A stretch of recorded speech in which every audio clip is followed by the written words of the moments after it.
যখন মেঘ নেমে আসে মাটির কোলে আর হাসিগুলো মিশে যায় বৃষ্টির ফোঁটায়, ঠিক তখনই শুরু হয় আমাদের গল্পটা।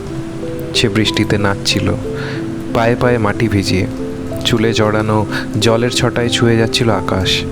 আর আমি চুপ করে তাকিয়েছিলাম। তার চোখে যেন মেঘেদের আলো, তার হাসিতে যেন ভেজা কোনো কবিতা। তখনই বুঝলাম এই সফরটা শুধু পাহাড় নয়, এটা আমাদের বন্ধুত্বের, স্মৃতির আর অনেক ভালোবাসার। বর্ষায় দার্জিলিং যেন এক ভেজা স্বপ্ন। কুয়াশার চাদরে ঢাকা পাহাড়, চা বাগানে বৃষ্টির টুপটাপ আর রাস্তায় ভেসে বেড়ানো গল্পের ধারা। এই শহর শুধু দেখা যায় না, অনুভব করতে হয়। প্রতিটা কোণে এক একটা যেন কবিতা লুকিয়ে থাকে। চলুন তাহলে খুলে দিই গল্পের দরজা, যেখানে পাহাড় ভিজে থাকে ভালোবাসায় আর প্রতিটা বাঁকে অপেক্ষা করে এক নতুন অনুভব। পাহাড়ে ওঠার আগে শুরুটা হলো রেল স্টেশনে। অপেক্ষা, উত্তেজনা আর একটা অচেনা শহরের হাতছানি। ঘড়ির কাঁটা চলছিল, কিন্তু আমাদের মন অনেক আগেই পাহাড়ে পৌঁছে গেছে। কামরায় ঢুকে গিয়ে জানালা দিয়ে বারবার করে চেয়ে দেখা, আমরা কি পৌঁছেছি? সবুজ চা বাগানগুলো যখন ধীরে ধীরে চোখে পড়তে লাগলো, তখনই বুঝলাম আমরা ফাইনালি এসে পৌঁছেছি। পাহাড়ের ডাক শুনে আমরা তো পৌঁছে গিয়েছিলাম, কিন্তু পাহাড়ের গাড়ি, সে তো তখনও ঘুমোচ্ছিল। ঘড়ির কাঁটা 7টা ছুঁয়েছে আর আমরাও ছুঁয়েছি ধৈর্যের শেষ প্রান্ত। হাতের ঘড়ি, চোখের বিরক্তি আর মনে একটাই প্রশ্ন, এই ভোরবেলা কে আসে গো পাহাড়ে? অবশেষে গাড়ির চাকা ঘুরল। রেল স্টেশনের ভিজে ক্লান্তি পেরিয়ে আমরা পাড়ি দিলাম পাহাড়ের পথে। অবশ্য পাহাড়ে ওঠার প্রথম থামা একটা ছোট্ট হোটেল। নামটা মনে নেই, কিন্তু সেই রুটি সবজির স্বাদ এখনও যেন জিভে লেগে আছে। রাওয়া রুটির নরম উষ্ণতা আর মশলাদার সবজি। একটা রাস্তার ধারে থেমে যাওয়ার আনন্দ যেন হঠাৎ করে গ্রীষ্মের দুপুরে বৃষ্টি পড়ার মতো। পাহাড়ের রাজ্যে আমাদের প্রথম অভিনন্দন জানিয়েছিল হ্যাপি ভ্যালি টি এস্টেট। পাহাড়ের ঢালে ঝিরঝিরে পাতার ফাঁকে চা গাছের পাতায় জমে থাকা বৃষ্টির ফোঁটাগুলো যেন ঠিক পাহাড়ের মতোই গোপন কবিতা। একটু হাঁটা পথ, একটু হাঁপ ধরা আর এক পুরনো পাহাড়ি হোটেল, দ্য পাইন রিচ। এবার যাচ্ছি হোটেলের উদ্দেশ্যে। আমাদের হোটেলটা একটুখানি দেখিয়ে দিই। হোটেলটা কিন্তু একেবারে ম্যালের পাশেই, খুব ভালো একটা লোকেশন। হয়তো অনেকে নাম শুনেছেন। হোটেলটা হচ্ছে দেখাই দেখেছেন, আমার কিন্তু ভীষণই ভালো লেগেছে। এটার ভাইবটা কিন্তু অসাধারণ। আপনারা যদি ম্যালের কাছাকাছি থাকতে চান আর একটুখানি যদি পুরনো ভাইব নিতে চান, তাহলে ভালো লাগবে, কারণ এটা একটা হেরিটেজ হোটেল। এটা কিন্তু ব্রিটিশ আমলে তৈরি। একেবারে পুরো পাইন রিচ হোটেলের ভিতরে ঢুকে পড়েছি। আপনারা কিন্তু এখানে দেখতে পাবেন যে কতটা সুন্দর ভিতরের ইন্টেরিয়রটা, একেবারে পুরো ব্রিটিশ আমলে তৈরি। যাদের একটু পুরনো বাড়ি ভালো লাগে, একটুখানি ভিন্টেজ লুক ভালো লাগে, ভিন্টেজ ইন্টেরিয়র ভালো লাগে, তাদের কিন্তু ভালো লাগবে। এই যে আয়নাটা দেখে নিচ্ছেন, খুব সুন্দর একটা পুরনো একটা স্ট্রাকচার। আর এই যে এটা হচ্ছে আমি, আশা করি চেনেন, মুখ দেখেছেন।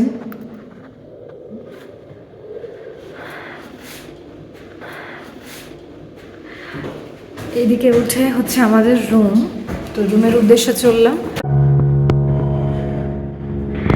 পাইন রিচ হোটেলের আরেকটা খুব গুরুত্বপূর্ণ এবং ইন্টারেস্টিং বিষয় হচ্ছে এই পিয়ানো। একটা পুরনো ভিন্টেজ পিয়ানো এই পুরো হোটেলটার শোভা কিন্তু অনেক গুণ বাড়িয়ে দিয়েছে। আপনাদের অনেকেরই পিয়ানো ভালো লাগে, আপনি এখানে বসে একটুখানি সময় কাটাবেন, দেখবেন একদম পুরো ভিক্টোরিয়ান যুগে পৌঁছে গেছে। এখান থেকে কিন্তু কাঞ্চনজঙ্ঘা দেখা যায়, কিন্তু এখন দেখা যাচ্ছে না, একটু মেঘমেঘ করে আছে, কিন্তু এখান থেকে কিন্তু দেখা যায়। দেখতে পাচ্ছেন হোটেলের গার্ডেন এরিয়া, সেখানেও আপনারা লেজার টাইম কাটাতে পারেন। ভীষণ সুন্দর যাচ্ছি। এই করিডোর দিতেই যেতে হয়, কিন্তু এখানে আমি একটা অদ্ভুত জিনিস ফিল করেছি, যেটা আমি আপনাদের সাথে শেয়ার করতে চাই। সেটা হচ্ছে কালকে যখন চেক ইন করলাম, তারপরে যতবার এই করিডোরটা দিয়ে পেরিয়েছি ততবার কিন্তু একটুখানি বেশি হাঁপানো, হাঁপ ধরা, একটুখানি ভারী লাগা, একটু শরীরটাকে ভারী লাগা, এই সমস্ত কিছু উপলব্ধি করেছি। এই যে দেখতে পাচ্ছেন করিডোরটা, এই করিডোর দিয়ে কিন্তু রাত্রেবেলায় যাওয়ার সময় একটু ভয় ভয় পেয়েছি। মানে যাওয়ার সময় বলতে যখন বাইরে থেকে ফিরছিলাম বেশ একটু ভয় পেয়েছি। আমি খুব একটা ভয় পাই না বা ভূতে বিশ্বাস করি না, কিন্তু এসে আমার মনে হয়েছে যে ইয়েস, সামথিং ইজ দেয়ার। আমি কোনো স্পিরিট বা ভূতের কিছু বলছি না, বাট কাইন্ড অফ এনার্জি কিছু একটা রয়েছে। আচ্ছা, আর একটা জিনিস শেয়ার করছি, সেটা হচ্ছে যতবার আমরা কিন্তু রুমে আসা যাওয়া করছি প্রতিবার মানে এতটাই ভুলভুলাইয়া সমস্ত কিছু, সমস্ত করিডোরগুলো সিমেট্রিক করিডোর, তো আমাদের কিন্তু মানে পথ হারিয়ে যাচ্ছে, রুম খুঁজে পাচ্ছি না অদ্ভুতভাবে। তো এটার সাথে আমি ভৌতিক কানেকশন কিন্তু এখানেও করছি না, কিন্তু ভয় তো লাগছেই, সেটা তো কিছু করার নেই। আপনাদের এই আরেকটা ফার্নিচার দেখাই। এটাও বেশ পুরনো, কিন্তু আপনি এখানকার যে কারুকার্য সেটা আপনি একটুখানি দেখুন, আশা করি ভীষণ ভালো লাগবে। এই ধরনের পুরনো স্ট্রাকচার, পুরনো ফার্নিচার কিন্তু আমার ভীষণ প্রিয়। হ্যাঁ, আরেকটা বিষয় কিন্তু এখানে লক্ষ্য করার মতো, যে খুব সুন্দর সুন্দর পেন্টিংস রয়েছে। আমি কিন্তু অনেক কথা বললাম এতক্ষণ, রুম দেখানো হয়নি। আমি আমার রুমটা দেখাতে চাই না, কারণ একদম পুরো জিনিসপত্র ছত্রাকার হয়ে রয়েছে, কিন্তু আপনাদের রুম দেখাবো, খুব সুন্দর একটা রুম দেখাবো। ইয়া, এই যে দেখুন রুম নাম্বার 202, আমাদেরটা 203। Just look at the room, look at the view. ওদিক থেকে কিন্তু ভিউ দেখা যায়। জাস্ট পুরোনো দিনের এরকম একটা ড্রেসিং টেবিল, এরকম একটা চেয়ার, মানে দুটো চেয়ার, খাটটা যথেষ্ট আরামদায়ক। তার উপরে কিন্তু এখানে খুব সুন্দর একটা পেন্টিং, এরকম একটা ল্যাম্পশেড, আর উপরে দেখুন, উপরেও প্রচুর ল্যাম্পশেড রয়েছে, আর এদিকে একটা পেন্টিংস রয়েছে, সেটাও ভীষণ সুন্দর। এই যে, আর ওয়াশরুমটা দেখিনি, এখানে কিন্তু একটা বাথটাব রয়েছে। এই বাথটাব দেখুন, যাদের বাথটাব খুব পছন্দ তারা কিন্তু এই রুমটা বুক করতে পারেন। আমাদের রুমে নেই, কারণ আমরা স্পট বুকিং করেছি, অত ভেবে চিন্তা করিনি। বাট দেখুন এখানে কিন্তু গিজার রয়েছে, ওয়েস্টার্ন টয়লেট রয়েছে, সমস্ত কিছু ফ্যাসিলিটি রয়েছে। আর প্লাস আপনি বাথরুম থেকে সবথেকে বড় ব্যাপার ভিউ দেখতে পাবেন, সেটা সবথেকে বড় ব্যাপার। দেখুন এখান থেকে ভিউ দেখা যাচ্ছে। আমি জানি না এখান থেকে কাঞ্চনজঙ্ঘা দেখা যায় কি না, আমি তো দেখতে পাচ্ছি না, কিন্তু ভিউটা সুন্দর। পায়োনিরিজ হোটেলের আরেকটা ইন্টারেস্টিং বিষয় হচ্ছে এখানকার ফায়ার প্লেস। যারা এই বিষয়গুলো ভালোবাসেন তারা ভীষণ এনজয় করবেন, দেখিয়ে দিচ্ছি। জাস্ট লুক, এখানে বসার জায়গা, এখানে ফায়ার প্লেস, এখানে একটা খুব সুন্দর একটা ফুলের ছবি রয়েছে, আর উপরে কিন্তু সুন্দর একটা পেন্টিং। দেখুন, আপনাদের এখানেই সময় কেটে যাবে। আমরা যে হোটেলটাতে আছি সেই হোটেলের একটা গার্ডেন এরিয়া রয়েছে, যেটা খুব বড় নয় আবার খুব ছোটও নয়। আপনাদের আশা করি সেটা ভালো লাগবে, দেখিয়ে দিচ্ছি। হ্যাঁ, এই যে দেখুন হোটেলটা দেখতে পাচ্ছেন, হোটেলের একটা অংশ। এখানে রয়েছে বসার জায়গা, ভীষণ সুন্দর, ছোট ছোট ঘাস রয়েছে, ওখানে একটা গোল্ডেন রিট্রিভার রয়েছে, মেবি ওনারেরই হয়তো গোল্ডেন রিট্রিভার। আর এখানে দেখুন, এখানে কিন্তু পাহাড়ও দেখা যাচ্ছে। আপনি এখানে চাইলে বসে বসে যদি মনে হয় কোথাও যাব না, মানে যাব না বলতে এখানে একবেলা হয়তো আপনি কোথাও গেলেন না, সেটাও করতে পারবেন। এই যে আমাকে দেখে কিন্তু ইনি কিন্তু চিৎকার করতে শুরু করে দিয়েছেন, কারণ ও আমাকে হয়তো চেনে না সেই জন্য, বাট দেখতে ভীষণ মিষ্টি। আপনি দেখুন, আশা করি ভালো লাগছে। আমি আপনাদের কিন্তু গার্ডেনটা দেখাতে এলাম, কিন্তু সেখানে কিন্তু একজন দ্বাররক্ষক রয়েছে, তো সেটার ভয় কিন্তু যেতে পারলাম না। এমনি কুকুরকে আমি ভয় পাই না, কুকুরের সাথে আমার বন্ধুত্বই রয়েছে, কিন্তু কিছু কিছু সময় একটু এই ফরেন ব্রিডের প্রতি কিন্তু আমার একটু ভয় কাজ করে। এটা ছিল দার্জিলিংয়ের অফ সিজন, যখন শহরটা আর শুধুই পর্যটকদের নয়, নিজের লোকেদের আড্ডায় বাঁচে, হেসে ওঠে। চারপাশটা যেন রঙের জলোচ্ছ্বাস, লাল, নীল, হলুদ আর কুয়াশার সাদা চাদরে মোড়া। এই ধীরে চলা শহর, এই চুপচাপ আনন্দ, তাতেই লুকিয়ে ছিল এক অদ্ভুত রোমাঞ্চ। হইচই কম ছিল, কিন্তু গল্প ছিল ভরপুর। শহরের ছন্দে ছিল ধীরতা, এর মাঝে ছিল কেভেন্টার্সের ছাদে এক ক্ষণিকের বিরতি, ব্রেকফাস্ট প্ল্যাটার আর একটু নিরালা স্বাদ। দোকানের জানলাগুলোতে ছিল পাহাড়ের গন্ধ আর গল্প, হাতে বোনা উষ্ণতা, কাঠের ঘণ্টা আর পুরনো পৃষ্ঠা থেকে ভেসে আসা স্মৃতির গন্ধ। বিকেল গড়িয়ে সন্ধ্যা নামছে মল স্কোয়ারে। হঠাৎ করেই যেন শহরটা একটু জেগে উঠল। লোকজন বেড়েছে, হাঁসফাঁস নয়, একটা নরম শান্ত ভিড়, যেখানে গল্প হয়, চোখাচোখি হয়, কিন্তু ঠেলাঠেলি নয়। এটা সেই ভিড় যেটা ক্লান্ত করে না, বরং বলে তুমি ঠিক জায়গায় এসেছ। পাহাড়ি বাতাসে এক ধরনের আরাম মিশে আছে, যেন শহরটা এখন তোমার সাথে হাঁটতে চায়। সন্ধ্যার দার্জিলিং মানে আলো আর কুয়াশার প্রেম, আর মলের ভিড় মানে পাহাড়ের বুক জোড়ানো ছোট ছোট উষ্ণ মুহূর্ত। আর তার মাঝে হাঁটছিলাম আমরা, ধীরে, নিশ্চিন্তে, যেন প্রতিটা পা ফেলে পাহাড়ের সঙ্গে আমরা কথা বলছিলাম। আমরা ঢুকছিলাম গ্লেনারিজে, কুয়াশার ঠান্ডা গা ছুঁয়ে তখনই যেন বুঝে গেছিলাম ভেতরের উষ্ণতা শুধু গরম চায়ে নয়, ছিল আলোয়, কেকের ঘ্রাণে আর সেই পুরনো ব্রিটিশ কাঠের মেঝেতে ধরা ইতিহাসের শব্দে। চায়ের কাপের ধোঁয়ার সঙ্গে ওভেন ফেরা চকোলেটের গন্ধ মিশে গিয়েছিল, আর জানালার বাইরে থেকে পাহাড়ি বাতাস এসে কানে বলছিল, ধীরে, এই মুহূর্তটা কিন্তু চিরকাল থাকবে না।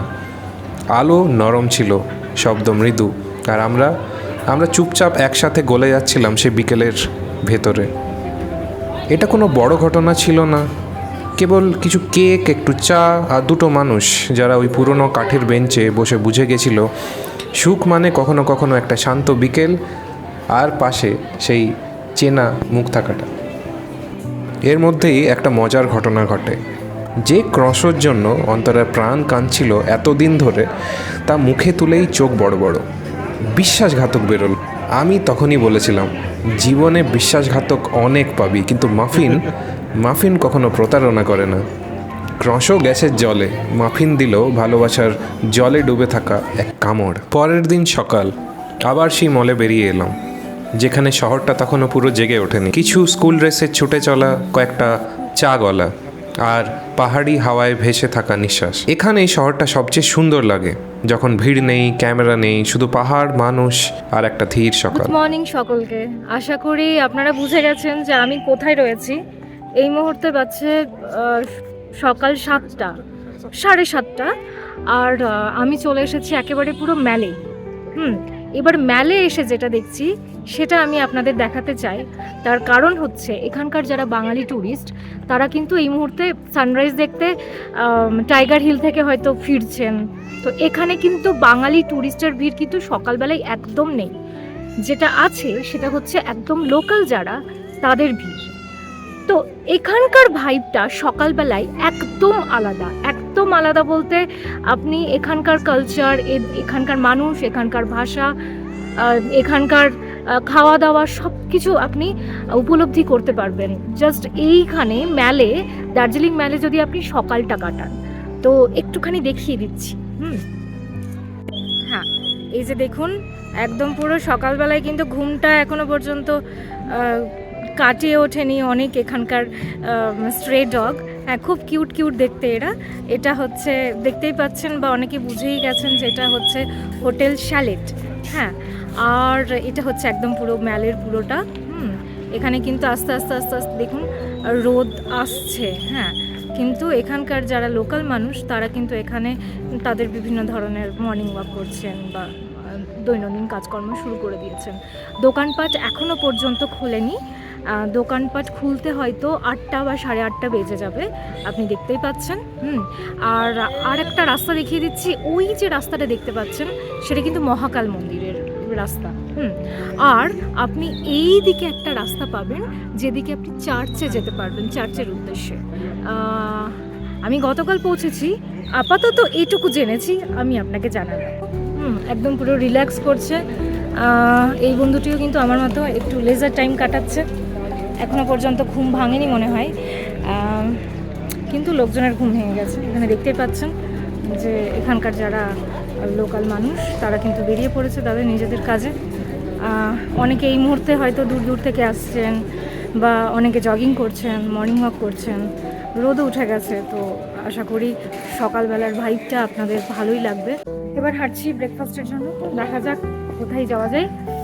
আপাতত মেলে যাচ্ছি, তারপর চুজ করা যাবে যে আমরা কোথায় ঢুকবো। আগে থেকে কিছু ভাবি না, আর যেটা মনে হয় সেখানে পৌঁছে যাই। আমার এরকম করে এক্সপ্লোর করতে কিন্তু বড্ড ভালো লাগে। আশা করি আপনাদের মধ্যে অনেকেরই এরকম করে এক্সপ্লোর করতে ভালো লাগে। পাচ্ছেন কোথায়, জায়গাটা হয়তো চেনেন। এখানে কিন্তু কাল থেকে অনেক বড় লাইন দেখেছি। সকালবেলায় এসেছি বলে আজকে এটা কিন্তু ফাঁকা পেয়েছি। তো মোটামুটি ভিডিও করা আর ছবি তোলা সমস্ত কিছু চলছে। আর আমরা এবার যাব ভিতরে আমরা ব্রেকফাস্ট করতে। আপনারাও সঙ্গে চলে এসেছি একেবারে পুরো ভিতরে। আপনাদের দেখিয়ে দিচ্ছি একটু। ক্রোশোগুলো ঠিক যেন বালিশের মতো ফুলে ওঠা, সোনালি, এক কামড়েই গলে যাবে। ড্যানিশ পেস্ট্রিতে স্ট্রবেরি জেলির আলো, চকোলেট ব্রাউনি তো এমন যেন এক কাপ গরম দুঃখ, খাও আর মন ভালো হয়ে যাবে। ডোনাট চকচকে, ফ্রুট টার্ট, শিল্পকর্ম। আর ব্রেড, এমনকি পাউরুটিও এখানে স্টার। ব্রেকফাস্ট করতে বসে গেছি, কিন্তু সামনে একটা ম্যাজিক্যাল জিনিস দেখতে পাচ্ছি। এটা কিন্তু আনএক্সপেক্টেড ছিল, বিশেষ করে বর্ষাকালে। দেখাই আপনাদের। এই যে দেখতে পাচ্ছেন কাঞ্চনজঙ্ঘা, এটা কিন্তু বর্ষাকালে ভীষণ রেয়ার। সব ভালো জিনিস একটা মাফিন দিয়ে শুরু হয়, অন্তরে সেটা ভালো মতো জানে। চকোলেটের যে কামড়, তা ছিল একেবারে সকালটার প্রথম চুমু। তারপর এলো তাজা চিজ অমলেট। একটা কামড়ে যেন পাহাড়ি সকালের রোদ এসে মুখে পড়ল। আর শেষে সেই প্রতীক্ষিত চা, ব্ল্যাক দার্জিলিং টি, গাঢ়, ধীরে ধীরে ঢালা। চায়ের গন্ধে যেন পাহাড়ের ছোঁয়া। এক একটা চুমুকে মনে হচ্ছিল কাঞ্চনজঙ্ঘা নিজেই চায়ের সঙ্গে কথা বলছে। সবচেয়ে ভালো সিটটা যেন আমাদের জন্যই রাখা ছিল। একদিকে চা, আরেকদিকে কাঞ্চনজঙ্ঘা, ও হ্যাঁ, চিজ অমলেট অবশ্যই। এখানে বসেই যেন সকালটা হালকা হয়ে যায়, আর মন বলে আর কিচ্ছু চাই না ভাই, এইটাই যথেষ্ট। গ্লেনারিজের সেই ছাদ থেকে আমরা ফিরে চললাম হোটেলে। হাতে ছিল ক্যামেরা, মনে ছিল সকালটা। পরে আসছে তেনজিং রক, পিস পাগোডা আর চা বাগানের পথ। তবে সে গল্প আগামী পর্বে। এই শহরের প্রেম এখনো অনেক বাকি। সঙ্গে থাকবেন, কারণ পরের পর্বে চা হবে আরও গাঢ়, পাহাড় হবে আরও উঁচু, আর গল্প আরও গাছের।